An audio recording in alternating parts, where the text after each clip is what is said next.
Hello, welcome again. This is exercise 6.2 class 8 NCERT book. अब क्या topics अपन लेने वाले हैं, इसके अंदर क्या क्या है आइए देखते हैं। इस एक्सरसाइज के अंदर पहला तो है फाइंडिंग स्क्वायर्स। आपको नंबर दे रखा होगा, उसका स्क्वायर निकालना है। उसके दो मेथड होंगे। एक मेथड तो डायरेक्ट है जिसमें आप मल्टीप्लाई करते हैं, बट कुछ इनडायरेक्ट मेथड भी सपोज किए गए हैं और उनके ऊपर फोकस करना है। अपना मेन फोकस इस पे रहेगा। और सेकंड टॉपिक है पाइथागोरियन ट्रिपलेट्स। पाइथागोरियन ट्रिपलेट्स क्या खास बात होती है पाइथागोरियन ट्रिपलेट्स में, इसकी भी अपन डिस्कशन करेंगे। तो पहले लेते हैं अपन फाइंडिंग स्क्वायर्स। फाइंडिंग स्क्वायर के अंदर किसी भी नंबर का स्क्वायर निकालने का नॉर्मल तरीका क्या होता है कि फॉर एन एग्जांपल आपको मान लो कहा जाए कि 15 का स्क्वायर निकालो, तो आप 15 से 15 को मल्टीप्लाई करते हो और रिजल्ट आपका 15 का स्क्वायर यानी 225 हो जाता है। मल्टीप्लिकेशन नॉर्मली आप जैसे सामान्य रूप से मल्टीप्लाई करते हैं उस तरह से मल्टीप्लाई करके अपना आंसर 225 निकाल लेते हैं। बट इसी क्वेश्चन को सॉल्व करने का एक और तरीका हो सकता है कि आप इस 15 के स्क्वायर में 15 का बाइफरकेट करो, दो टुकड़े करो आप, 10 + 5 ऊपर होल स्क्वायर वापस अपनी जगह पे। अब जो ये ब्रैकेट है, इस ब्रैकेट को आप इस तरह से भी लिख सकते हैं, प्रोडक्ट ऑफ टू ब्रैकेट्स। अब दो ब्रैकेट का प्रोडक्ट भी इस तरह से लिखा जा सकता है, 10 इंटू सेकेंड ब्रैकेट लिख रहा हूँ मैं, प्लस फर्स्ट ब्रैकेट का फर्स्ट पार्ट 5 और पीछे second bracket as it is. दो ब्रैकेट्स को अपन मल्टीप्लाई कर रहा है, मल्टीप्लिकेशन ऑफ ब्रैकेट्स हो रहा है। यहाँ पर ब्रैकेट ओपन होगा, 10 10 जा 100, 10 into 5 50, 5 into 10 it is 50 and 5 5 जा 25। आगे आपने फर्दर सिंप्लीफाई किया, इन सबको ऐड किया तो 100 और 150 200 और 25 यानी 225 अपना आंसर आ गया। ये एक तरीका है जिसमें आप किसी भी नंबर का स्क्वायर नंबर आप इस तरह से निकाल सकते हो। बट ध्यान रहे, इन दोनों जो पीसेस करते हो उस पीस में एक पीस ऐसा रखो जिसमें एंडिंग विथ 10 हो, ताकि उसके स्क्वायर वगैरह में मल्टीप्लिकेशन में आपका टाइम वेस्ट नहीं हो, और पीछे का डिजिट छोटा सा रहेगा जिसका प्रोडक्ट बड़ी आसानी से मिल जाएगा। ये मेथड है। बट इसी क्वेश्चन को अपन एक और मेथड से भी कर सकते हैं। 15 को ही लेता हूँ मैं वापस, 15 को यानी वो सारे नंबर्स जो जिनके एंड में 5 आता है उनके मल्टीप्लिकेशन का एक शॉर्टकट तरीका भी है। और वो शॉर्टकट तरीका क्या है आइए देखते हैं। आपको जब 15 से 15 को मल्टीप्लाई करना है तो आप पीछे 5 5 दोनों को मल्टीप्लाई करके 25 पूरा ले लीजिए। कैरी ऑन नहीं करना है, कोई डिजिट आप कैरी मत कीजिए, डायरेक्ट आप पूरा इसको 25 लिख दीजिए। अब जो ये 1 और 1 का मल्टीप्लाई है, आप ऐसा अज्यूम कीजिए एक जगह तो 1 है और दूसरी जगह ये 2 है, यानी एक डिजिट को बढ़ा के लिखना है। तो 1 2 जा दिस इज 2, तो आपका आंसर आ गया 225। एक और एग्जांपल लेता हूँ मैं, जैसे 35 को 35 से करना है एंडिंग विथ 5। ध्यान रहे ये सिर्फ एंडिंग विथ 5 के केस में ही लेना है। 5 5 जा 25 और 3 दोनों 3 है तो एक 3 को बढ़ा लो, यानी आप अज्यूम कर लो यहाँ पर 4 है तो 3 4 जा 12, आपका आंसर आ गया 1225 यानी 1225। एक और लेता हूँ, मान लीजिए आपको 55 से 55 को करना है तो अगेन 5 5 जा 25 एज इट इज लिखे और यहाँ 5 6 जा दैट इज 30, ये आपका आंसर आ गया। तो एंडिंग विथ 5 में ये एक तरीका भी हो सकता है। अगर कोई नंबर आपका एंडिंग विथ 5 है तो आप इस तरह से शॉर्टकट टूल से भी मल्टीप्लाई कर सकते हैं, यानी ये स्क्वायर नंबर निकालने का तरीका होगा। This is square of 55, this is square of 35 and this is square of 15। इस तरीके से भी अपन निकाल सकते हैं। तो अपन ने दो तरीके देखे, एक तो ब्रैकेट लेके करने वाला और एक एंडिंग विथ 5 में स्पेशल केस में। अब चलते हैं अपन आगे, पाइथागोरियन ट्रिपलेट्स क्या होते हैं। पाइथागोरियन ट्रिपलेट्स वर्ड आ रहा है पाइथागोरियन। पाइथागोरियन आपके दिमाग में पहले से पाइथागोरस थ्योरम से रिलेटेड होगा, थोड़ा बहुत दिमाग में आ रहा होगा, शब्द मिलता जुलता है। पाइथागोरस बोलता है कि एक ऐसे नंबर का स्क्वायर, कोई भी नंबर है जैसे ए, उसका स्क्वायर रिमेनिंग दो नंबर के स्क्वायर्स के सम के बराबर होता है। इस तरह के 3 नंबर जो होते हैं जो इस रूल को फॉलो करते हैं, इन तीनों को बोलते हैं पाइथागोरियन ट्रिपलेट्स, पी ट्रिपलेट्स, जो कि इस रेस्ट्रिक्शन को फॉलो करें। यहाँ क्लियरली दिख रहा है आपको ए इज द लार्जेस्ट वन और बी और सी में से कोई भी एक स्मॉलेस्ट होगा। अब इसको अपन जनरलाइज कैसे करेंगे, तो पाइथागोरियन ट्रिपलेट्स में 3 नंबर इस तरह से लिए जाते हैं। पहला नंबर 2m, दूसरा नंबर m² - 1 और तीसरा नंबर m² + 1। ये पाइथागोरियन ट्रिपलेट्स के नंबर्स लेने का स्टैंडर्ड तरीका है। आपको तीनों नंबर ये दे रखिए, आप चाहो इसको वेरीफाई करना तो a की जगह 2m रखें, बी की जगह एम स्क्वायर माइनस 1 रखें और सी की जगह एम स्क्वायर प्लस 1 रखें, दोनों तरफ मैथमेटिकल कैलकुलेशन स्क्वायर्स वगैरह करें और लास्ट में आप रिजल्ट निकालेंगे, आप देखेंगे कि साइड लेफ्ट और साइड राइट दोनों का रिजल्ट बराबर रहता है। तो ये होते हैं 3 नंबर्स पाइथागोरियन ट्रिपलेट्स। इसमें m कोई भी एक आर्बिट्रेरी नंबर है। अब इसको अप्लाई कैसे करना है? मान लीजिए आपको एक नंबर दिया हुआ है कि एक नंबर है 6, इसके साथ पाइथागोरियन ट्रिपलेट्स निकालना है। तो आप क्या करेंगे, एक सबसे स्मॉलेस्ट नंबर आपका जो 2m है उसको 6 के इक्वल आप सपोज करें। सपोज करेंगे तो आपको m की वैल्यू कितनी मिली? 3। जब आपको m3 मिला तो आपका 3 में से एक नंबर तो है, यानी a b c तीनों में से एक तो मिल गया आपको। अब b और c निकालना है। तो सेकंड नंबर अपना होगा m स्क्वायर माइनस 1, यानी 2m तो आपने यूज़ किया m निकालने के लिए। अब सेकंड नंबर होगा आपका m स्क्वायर माइनस 1, इसमें m की जगह 3 रखिए, कितना आ रहा है? 9 माइनस 1 दैट इज 8। तीसरा नंबर होगा आपका m स्क्वायर प्लस 1, m की जगह वापस आपने क्या निकाला? 3 रखिए, कितना होगा? 9 प्लस 1 दैट इज 10। तो यहाँ पर पाइथागोरियन ट्रिपलेट्स हो गए 6, 8 और 10। क्या हुआ? एक नंबर आपको दे रखा होगा और बाकी दो आपने ऊपर इस बॉक्स में दिए गए रिजल्ट, ये जो फॉर्मूला है स्टैंडर्ड जो आइडेंटिटीज हैं, 3 आपने ट्रिपलेट्स दे रखे हैं, उनके बिहाफ पे निकाल लिया। एक्सरसाइज 6.2 इन दोनों टॉपिक्स के ऊपर बेस्ड है।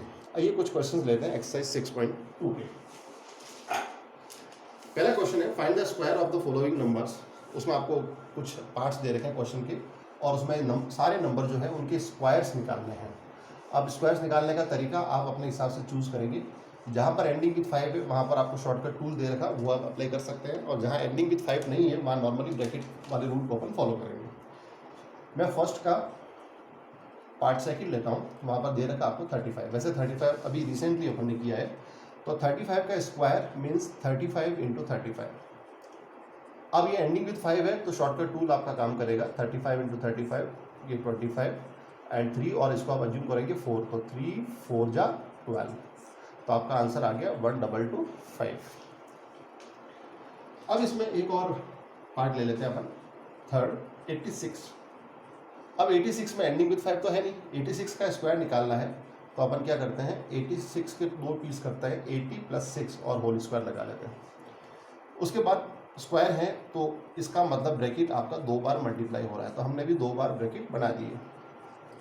फर्स्ट ब्रैकेट की फर्स्ट टर्म 80 के साथ सेकंड ब्रैकेट पूरा मल्टीप्लाई कर लेते हैं, और फर्स्ट ब्रैकेट की सेकंड टर्म प्लस 6 के साथ भी सेकंड ब्रैकेट को पूरा मल्टीप्लाई कर देते हैं।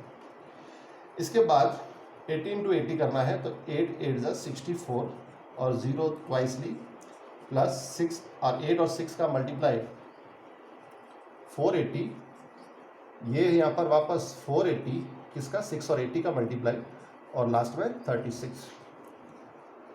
अब आप इनको ऐड ऑन कर लीजिए सबको, क्या हो रहा है 6400, 480 का टोटल 960 और प्लस 36।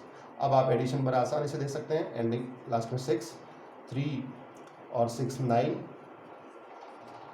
इसके बाद में थर्ड नंबर डिजिट 9 और 4 13, कैरी 1 और 6 के साथ 7, यानी आपका आंसर आ गया 7396।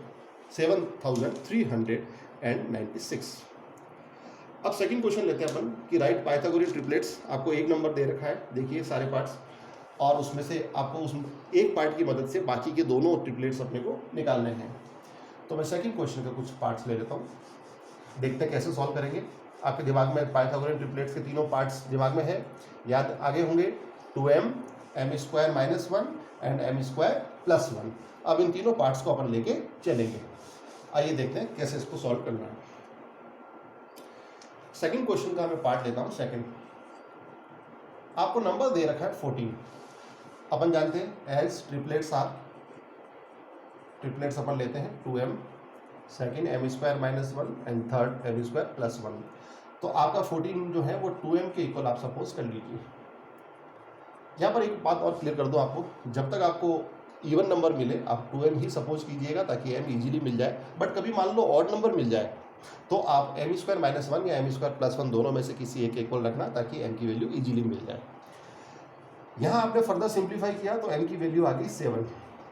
अब आपका m मिल गया, ट्रिपलेट्स का एक मेंबर तो मिला हुआ है, दूसरा मेंबर देखो 2m को अब अपन काम नहीं लेंगे क्योंकि 2m अपन ने यूज़ कर लिया। अब अगला पार्ट आएगा, सो ट्रिपलेट्स का second member, second it will be m square minus 1, m की जगह आपने 7 रखा, तो क्या आया 49 minus 1 that is 48। Third member it is m square plus 1, again आपने m की जगह 7 इंसर्ट किया तो it is 49 plus 1 that is 50। It means आपका ट्रिपलेट्स के तीनों मेंबर्स आपको पता हो गए। एक मेंबर ऑलरेडी नोन है दैट इज 14, सेकंड मेंबर आपने फाइंड आउट किया 48 एंड थर्ड मेंबर इज 50। इस तरह से ये आपके क्वेश्चन का आंसर हो गया। तो मैंने ये एक पार्ट करके दिखाया आपको, आप रिमेनिंग पार्ट्स को खुद आप सॉल्व करेंगे और खुद सॉल्व करके आप चेक करेंगे कि किस तरह से पाइथागोरियन ट्रिपलेट्स वाले क्वेश्चंस को टैकल किया जाता है। अब हम चलते हैं अगला टॉपिक लेते हैं जो कि एक्सरसाइज 6.3 से रिलेटेड है।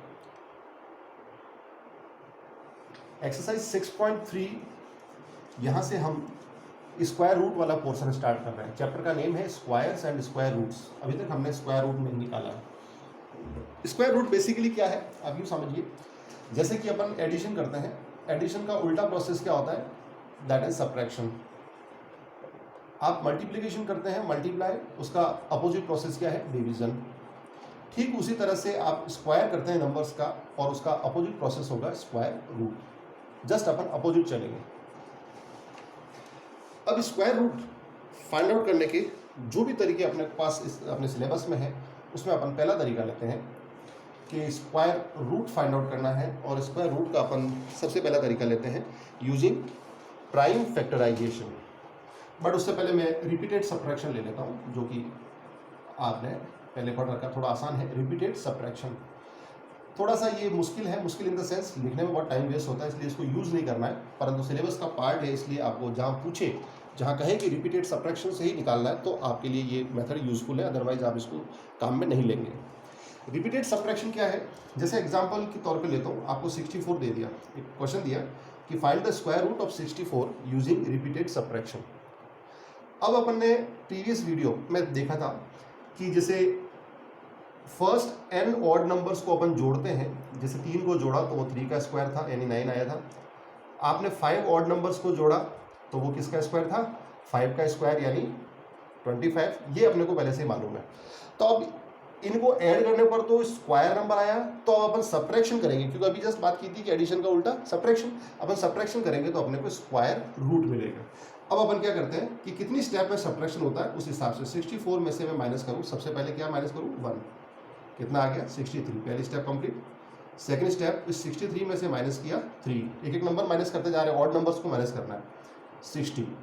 थर्ड स्टेप में 60 में से माइनस अब होगा 5 दैट इज 55। फोर्थ स्टेप एक एक ऑड नंबर पकड़ते रहिए, देखो 1 3 5 आ गया, तो अब सब्ट्रैक्ट होगा 55 में से 7। आपने 55 में से 7 सब्ट्रैक्ट किया इट इज़ 48। फिफ्थ स्टेप ध्यान रखना लास्ट में रिजल्ट 0 आएगा, अगर रिजल्ट 0 आता है तो आपका ये स्क्वायर नंबर है, अदरवाइज उसका स्क्वायर रूट नहीं निकाल सकते। फिफ्थ पार्ट 48 में से माइनस करेंगे आप 9 यानी रिजल्ट आएगा 39। सिक्स्थ स्टेप आप 39 में से माइनस करेंगे, नेक्स्ट है 11, ये आएगा 28। सिक्स यानी सेवन्थ स्टेप 28 में से माइनस करेंगे आप, अगला 11 के बाद ऑड नंबर 13 15, और एट्थ स्टेप में आप 15 में से 13 के अगला ऑड नंबर कौन है 15, तो रिजल्ट क्या आ गया 0। आपने देखा कितनी स्टेप काम मिली आपने 1 2 3 4 5 6 7 8। इसका मीनिंग हुआ कि 64 का जो स्क्वायर रूट, ये स्क्वायर रूट का सिंबल है, वो आएगा आपके पास 8। ये मेथड थोड़ा सा टाइम टेकिंग प्रोसेस है, इसलिए जब सजेस्ट करे या फिर क्वेश्चन में पूछे तभी आपको काम में लेना, अदरवाइज काम में नहीं लेना है। तो फर्स्ट एंड ऑड नंबर के एडिशन पे स्क्वायर नंबर मिला तो अपन ने फर्स्ट एंड ऑड नंबर का सब्ट्रैक्शन किया, लास्ट में 0 आया तो अपन ने स्क्वायर रूट मिल गया, जितनी स्टेप्स में सब्ट्रैक्शन होता है। बट अगर मान लीजिए किसी स्टेप में यहाँ पर जैसे मान लो 17 होता तो 15 माइनस 17 माइनस 2, तब आपका वो नंबर जो भी दे रखा है वो स्क्वायर नंबर है ही नहीं, तो उसका स्क्वायर रूट निकलेगा ही नहीं। तो ये है मेथड ऑफ रिपीटेड सब्ट्रैक्शन। अगला लेते हैं हम method of prime factorization. Prime factorization को काम में लेते हुए हमें किसी भी नंबर का स्क्वायर रूट निकालना है। ये सबसे आसान तरीका है और बहुत स्टूडेंट्स और मेनी जो इवन दैन टीचर्स भी ये इस मेथड को प्रीफर करते हैं क्योंकि फास्ट कैलकुलेशन देता है। मान लीजिए आपको कहा कि 1024, इसका आपको स्क्वायर रूट निकालना है using prime factorization. Prime factorization का मतलब है कि अपने को इस 1024 के फैक्टर्स निकालने हैं, और उन फैक्टर्स जितने भी फैक्टर्स आएंगे, बिकॉज स्क्वायर दो बार स्क्वायर करते हैं तो दो नंबर का एक जोड़ा लेते हैं, उसका मल्टीप्लिकेशन से स्क्वायर नंबर आता है, तो अपन प्राइम फैक्टर्स में भी दो दो के जोड़े बनाएंगे। जितने जोड़े बनते हैं हर एक जोड़े में से एक एक डिजिट लेते रहेंगे और वो अपना आंसर तक पहुंचाएंगे। मेथड किस तरह से रहेगा देखिएगा।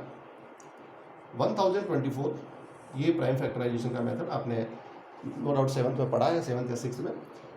सबसे पहले आपने 2 से डिवाइड किया क्योंकि ये इवन नंबर है। कितना आया 5 1 2, आप डिवाइड करते रहे, कितना आ रहा है 2 5 6, वापस 2 से किया, जहाँ तक 2 से डिवाइड होता है 2 से करते रहिएगा। 1 2 8, वापस 2 से किया 6 4, वापस 2 से किया 3 2, अगेन 2 से 16, अगेन 2 से 8, अगेन 2 से 4, अगेन 2 से 2 और लास्ट 2 से 1। तो एंड में आपको 1 मिल गया। एंड में 1 मिल गया, इसका मीनिंग हुआ कि इस 1024 के सारे फैक्टर्स को आप इस तरह से मल्टीप्लिकेशन में लिख लीजिए। काउंट करिए 2 कितनी बार आ रहा है 1 2 3 4 5 6 7 8 9 10, 10 टाइम्स आ रहा है। 1 2 3 4 5 6 7 8 9 10। अब इस स्क्वायर नंबर में से स्क्वायर रूट लेना है तो आपको 2 2 के पेयर बनाने हैं। ध्यान रहे पेयर में दोनों डिजिट सेम होने चाहिए हमेशा। आगे किसी और क्वेश्चन में भी आप करें तो ध्यान रखिएगा पेयर के दोनों पार्ट सेम होने चाहिए। अब आप इस 1024 का स्क्वायर रूट निकालेंगे तो हर एक पेयर में से एक एक डिजिट लीजिए। फर्स्ट पेयर में से मैंने 2 लिया, फिर मल्टीप्लाई, सेकंड पेयर में से भी 2 लिया, एक ही डिजिट लेना है। थर्ड पेयर में से भी 2 लिया, फोर्थ पेयर में से भी 2 लिया और फिफ्थ पेयर में से भी 2 लिया। हर एक पेयर में से आपने एक एक डिजिट ले लिया और इन सारे डिजिट्स को मल्टीप्लाई कीजिएगा 4 8 16 और 32। इसका मीनिंग हुआ कि 1024 का आपका स्क्वायर रूट जो है वो है 32। इस तरह से आपने आंसर निकाला। This is the method of prime factorization. Clear? आप एक्सरसाइज 6.3 में एंटर होइएगा। कुछ क्वेश्चंस आप कोशिश करें हो जाए। मैं अगले वीडियो में उनके सॉल्यूशन के साथ आपके सामने एक बार फिर आऊँगा। Thank you so much.